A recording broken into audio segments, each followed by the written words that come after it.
Hello hi students, welcome back to our channel. So ఈరోజు topic వచ్చేసి మనకి హెన్స్బర్గ్ uncertainty principal గురించి అయితే డిస్కస్ చేద్దాం. సో ఇక్కడ మనకు ఎగ్జామ్ పాయింట్ ఆఫ్ వ్యూలో డిగ్రీ ఫస్ట్ సెమ్కి సంబంధించి చాలా ఇంపార్టెంట్ క్వశ్చన్ ఇవి. సో 5 మార్క్స్లో భాగంగా మనకు ఈ క్వశ్చన్స్ రావడానికి అయితే అవకాశం అయితే ఉంది. అలాగే ఇంటర్మీడియట్ సంబంధించి కూడా మనకు ఇది ఇంపార్టెంట్ టాపిక్ అన్నమాట. ఓకేనా. సో హెన్స్బర్గ్ అన్సర్టనిటీ ప్రిన్సిపల్ అంటే ఏంటంటే ఇక్కడ చూడండి. So Heisenberg uncertainty principle states that is impossible to measure or calculate exactly both the position and the momentum of object or electron. ఓకేనా.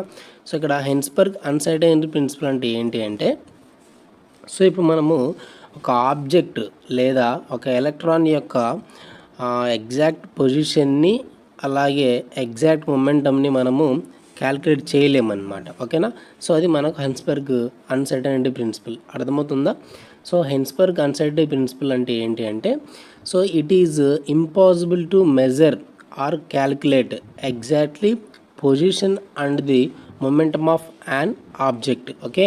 సో ఇప్పుడు ఒక ఎలక్ట్రాన్ తీసుకుంటే ఎలక్ట్రాన్ యొక్క ఎగ్జాక్ట్ పొజిషన్ని అలాగే ఎలక్ట్రాన్ యొక్క ఎగ్జాక్ట్ మొమెంటమ్ని మనము క్యాల్కులేట్ చేయలేమన్నమాట. సో దాన్ని మనం హెన్స్బర్గ్ అన్సర్టనిటీ ప్రిన్సిపల్ అంటాం. ఓకేనా.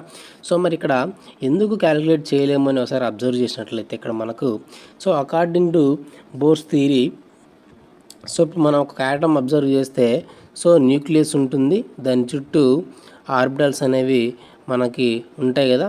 సో ఇన్ కేస్ ఎలక్ట్రాన్స్ ఉంటే ఆ ఎలక్ట్రాన్స్ అనేవి ఈ ఆర్బిటల్స్లో రొటేట్ అవుతూ ఉంటాయి. ఓకేనా. ఫర్ ఎగ్జాంపుల్ ఇక్కడ ఒక ఎలక్ట్రాన్ ఉందనుకుందాం, ఇక్కడ ఒక ఎలక్ట్రాన్ ఉందనుకుందాం. ఓకేనా. సో ఇక్కడ ఒక ఎలక్ట్రాన్ ఉందనుకుందాం. ఓకే. సో ఇప్పుడు నేను ఇది ఒక ఎలక్ట్రాన్ తీసుకుంటా ఉన్నా. సో ఎలక్ట్రాన్ అనేది according to Bohr's theory electron అనేది న్యూక్లియస్ చుట్టూ ఆర్బిటల్స్లో రొటేట్ అవుతూ ఉంటుంది. ఓకేనా. సో ఇప్పుడు మనము ఈ ఎలక్ట్రాన్ యొక్క ఎగ్జాక్ట్ పొజిషన్ మనం కనుక్కోవాలంటే కనుక ఎలా కనుక్కోవాలంటే కనుక్కోలేమన్నమాట. సో ఎందుకు కనుక్కోలేము అంటే ఇప్పుడు ఎలక్ట్రాన్ అనేది అంటే ఒకే ప్లేస్లో ఎగ్జాక్ట్గా అక్కడ ఉండదు. అంటే ఎలక్ట్రాను ఇప్పుడు ప్రజెంట్ ఇప్పుడు ఇక్కడ ఉందనుకోండి, ఒక 2 సెకండ్స్కి మళ్ళీ ఇక్కడ వస్తుంది. ఓకేనా. ఇంకో 2 సెకండ్స్కి ఇక్కడ వస్తుంది. సో ఎందుకు అంటే ఎలక్ట్రాన్ అనేది న్యూక్లియస్ చుట్టూ తిరుగుతూ ఉంటుంది కాబట్టి ఎగ్జాక్ట్గా ఒక పొజిషన్లో ఉండదు. సో కాబట్టి ఎలక్ట్రాన్ అనేది తిరుగుతూ ఉండడం ద్వారా అంటే ప్రతి సెకండ్ తిరుగుతూ ఉండడం ద్వారా దాని యొక్క ఎలక్ట్రాన్ యొక్క ఎగ్జాక్ట్ పొజిషన్ని అలాగే దాని యొక్క మొమెంటమ్ని మనం కనుక్కోలేము. ఓకేనా. సో దీన్ని మనం హెన్స్బర్గ్ అన్సర్టనిటీ ప్రిన్సిపల్ అని అంటాం అనమాట. ఓకేనా. సో నెక్స్ట్ పాయింట్ చూడండి. This principle is based on the wave particle duality of matter. ఓకేనా. మనకు ఆల్రెడీ తెలుసు ఎలక్ట్రాన్కి డ్యూయల్ నేచర్ ఉంటుందన్నమాట. సో డ్యూయల్ నేచర్ ఏంటి అంటే సో ఎలక్ట్రాన్ అనేది సో పార్టికల్ నేచర్ని electron having particle nature. So first one వచ్చేసి పార్టికల్ నేచర్ ఉంటుంది, అలాగే వేవ్ నేచర్. ఓకేనా. So electron having dual nature అనమాట. ఎలక్ట్రాన్కి పార్టికల్ నేచర్ ఉంటుంది, అలాగే వేవ్ నేచర్ ఉంటుంది. సో ఇదన్నమాట. Next, since atom and sub atomic particles have very small masses. Okay. So atoms అలాగే సబ్ అటామిక్ పార్టికల్స్ రెండు కూడా స్మాల్ మాసెస్ ఉంటాయి.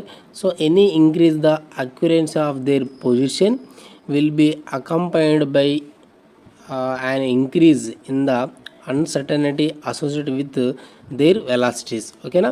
సో ఇదన్నమాట. సో టోటల్గా మనకి ఏంటంటే హెన్స్బర్గ్ అన్సర్టనిటీ ప్రిన్సిపల్ అంటే ఏంటంటే ఎలక్ట్రాన్ యొక్క ఎగ్జాక్ట్ పొజిషన్ని కనుక్కోలేం, అలాగే ఎగ్జాక్ట్ మొమెంటమ్ని కనుక్కోలేం. ఎందుకంటే ఎలక్ట్రాన్స్ అనేవి న్యూక్లియస్ చుట్టూ తిరుగుతూ ఉంటాయి కాబట్టి అవి ఒక పొజిషన్లో అంటే ఒక స్టాండర్డ్ పొజిషన్లో ఉండవు కాబట్టి దాని యొక్క మనము ఎగ్జాక్ట్ పొజిషన్ని అలాగే ఎగ్జాక్ట్ మొమెంటమ్ని మనం కనుక్కోలేం. So this is called as Heisenberg uncertainty principal.